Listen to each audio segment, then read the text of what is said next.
Yes. Yes. There we go. Turn that down. Welcome, everyone. It's Cannabis News. I'm your host, Joe Clare. It's June 27th, 2019. Presented as always, the show is by the Marijuana Times. Check us out at marijuanatimes.org. Go click the video tab there to find this show. A bunch of great articles from a bunch of great writers there as well. marijuanatimes.org. Make sure you go check it out. Today, we're talking about weed maps and their Museum of Weed. Also, some problems with the regulations in Arizona, the overseeing of the regulations an audit has found when it comes to medical marijuana. And the first part of the Democratic debate was last night. Cory Booker was disappointed by the lack of weed talk. Talk about all that coming up, because we do all weed talk here.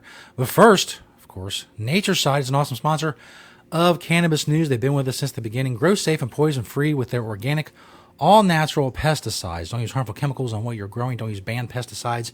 Be regulatory compliant in the state that you are growing, and all these things are possible through the power of Nature's Side. Nature-side.com, proud sponsor of Cannabis News. As I said, since day one, they are awesome. This first story by Julia Granowitz at marijuanatimes.org. Weed maps to bring the Museum of Weed to Hollywood this summer, to educate people on how far we've come and how much we've learned about the cannabis plant, where it comes from, how and why it affects us like it does, its medicinal uses, etc.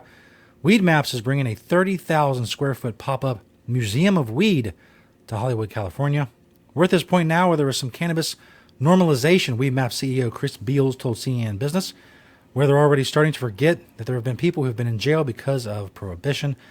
The museum is expected to open from August 3rd to September 29th, as we get a little bit of yard work noise outside. Hopefully it doesn't bleed too much into the audio, because that's annoying. But I'm going to press through anyway. Unless they bring a leaf blower actually into this room, I'm going to keep going forward. The museum is open from August 3rd to September 29th. It will take visitors on a walk through history, beginning with the earliest uses for cannabis and hemp through today's legalization efforts. It will cover the age of reefer madness through the hippie counterculture revolution of the 60s and the extreme prohibition that came during the Nixon administration, and much more. So if you're going to be in Hollywood in August or September and you like the weed, we'll go to the Museum of Weed and check it out. See if all the hype, if it lives up all the hype, we'll see what all the fuss is about, etc. This next story from PhoenixNewTimes.com. State audit finds that regulators aren't inspecting marijuana kitchens. Arizona's medical marijuana program inadequately investigated complaints against dispensaries, misallocated funds, and failed to revoke in a timely fashion registration cards from patients who broke the law, according to a report from the state auditor's office. It's quite a bit they just failed to do. The audit also found, hey, we're not done, that the Department of Health Services, which oversees the program, has not been conducting health inspections at the 36 infusion kitchens in Arizona that make edibles, despite them being licensed as food establishments. For their part, the Department of Health says that it's not their job, and they can't just go in and inspect kitchens in that manner. But they tended to agree with the rest of the problems that apparently this audit found. Published on Tuesday, the report lists 12 recommendations for the government agency responsible for regulating more than 100 dispensaries and 90 marijuana cultivation sites in Arizona, as well as the registration cards of nearly 200,000 qualified patients. Most of the audit's findings dealt with the inadequacies in the way the state employees handle routine inspections of dispensaries and investigations of complaints. Apparently there was no uniformity. Some people were told to write a letter. Some people were told to do something else. Some people were told to fix the problem in a different way. We've talked a lot about how unnecessary the excessive regulations are for marijuana, but when you get right down to it, a lot of these regulations aren't even going to be enforced. A lot of them are useless.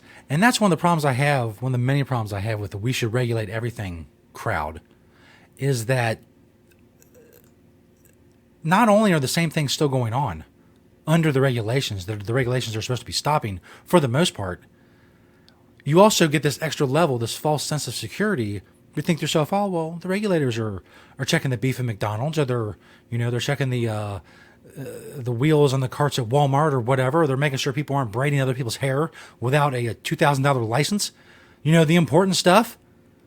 We think that they're on top of all these things. Everything's nice and safe, so we don't have to worry about it. We don't have to do any research on it. But it turns out It's a false sense of security. As I said, they're not checking. They're not regulating for the most part. They're not doing their jobs well because they don't have to. As I pointed out yesterday, they have no competition. There's no other regulatory agency that's going to swoop in and take their business. Whether they do their job right or not, they get paid, they get their paycheck, they go home, they come back to their job the next day. It doesn't matter. For the most part, government employees don't have to do a good job. And that's a problem. Because for the most part, they don't do a good job.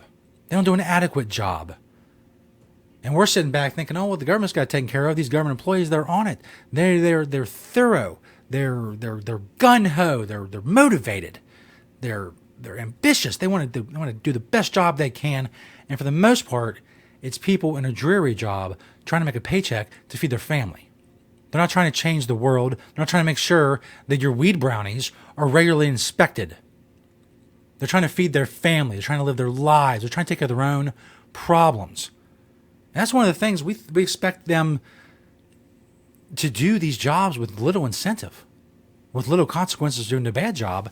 And under those circumstances, most people are going to do the bare minimum. Under most circumstances, most people are going to do the bare minimum, period.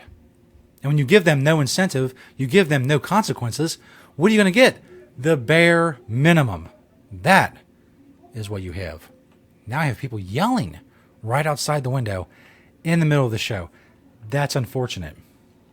And it does not sound like it's in English, which means I don't understand what they're talking about, which means I just get the tone of angry yelling people without the context of what's going on. It's very disconcerting. I do know a little Spanish. I do not think what they're saying is Spanish. I think they're Asian. So some sort of Asian language. What kind, I have no idea. I'm not that fluent in, well, anything else other than a lot of English and a tiny bit of Spanish, and that's it. But they seem angry. And that may not bode well for the end of the show. Angry people with leaf blowers busting into the room to give me what for whatever they're angry about. This last story is from thehill.com. Get out of here before things go south. Booker, disappointed debate didn't discuss marijuana legalization. Senator Cory Booker said he was absolutely disappointed. The topic of marijuana legalization was not brought up during the first Democratic debate Wednesday night. He was disappointed it wasn't an issue when you see voters turning out on this issue all over the country. Booker touted his Comprehensive Marijuana Justice Act that he introduced this year as a reason for his frustration, saying that, quote, as a guy who was one of the boldest bills, end quote, he'd have liked to share his proposal with voters tuning in from across the country. A lot of cannabis activists felt the same. You would think that a Democratic debate, if a debate is going to talk about marijuana legalization, it's going to be the Democratic one. And they're doing part 2 tonight. Whether or not that'll feature any marijuana questions, who knows? But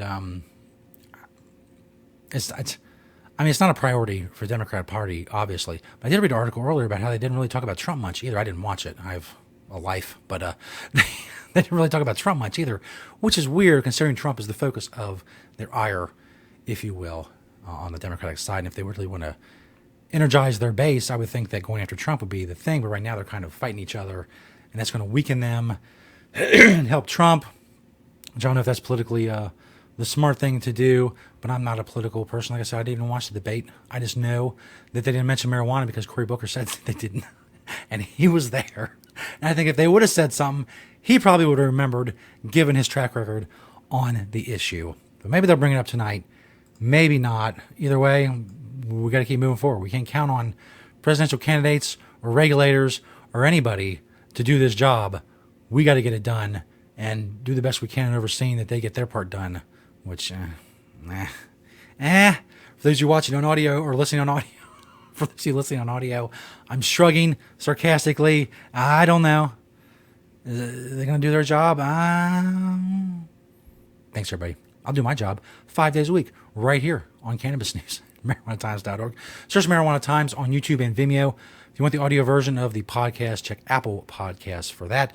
Thank you for watching and listening and sharing and commenting and liking and all that good stuff. And we'll see you next time right here on Cannabis News.